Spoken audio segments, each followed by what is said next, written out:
This is the home of Betty and Jock Melville.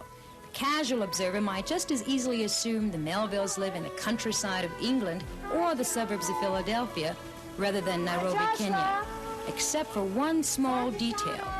Most of us don't have giraffes in the living room. No, it's not a bit unusual for us to have a giraffe in our living room. They come in, maybe 3 times a day like this. Come on. Now, the Melvilles have always liked giraffes, but until 6 years ago, they confined their giraffe watching to an occasional stray visitor from the nearby game park and used their backyard for more sensible things like barbecues. Then one day, a friend casually mentioned it might be nice to have a giraffe around the house.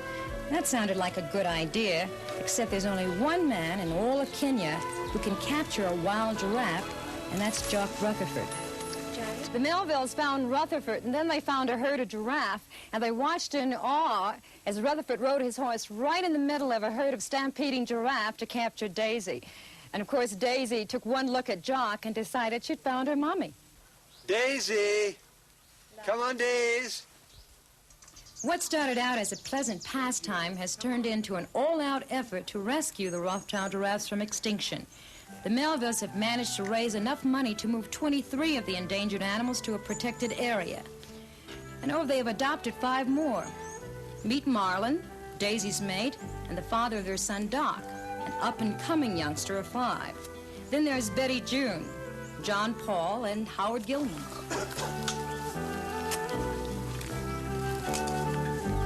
Somebody said, "Isn't that unsanitary?" And I said, "Yeah, no telling what he might catch, because their mouths are so much cleaner than ours." No matter how friendly they are, it's stretching a point to call an 18-foot, 3,000-pound giraffe a pet. They may look pretty tame, but these animals are still completely wild and are free to come and go as they please. One day, Daisy got so bored with all this attention, she decided to go off and join a neighboring herd of giraffe. She was gone for 5 months. Jock used to go over and see her and feed her, actually, with the herd of wild giraffe. He'd call it, wait a minute. Sorry about that, but he wants his carrots. He looks in my pocket for them.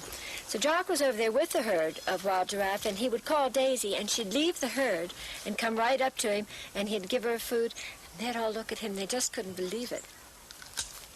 She got back and has never been away since. She's never left, and that was 3 years ago.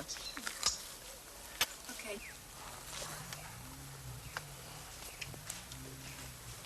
That's good. Here's one. Who's this? Who's this, Betty June. Betty June? Come on. Come on, Betty. Come on. Come on. Come on.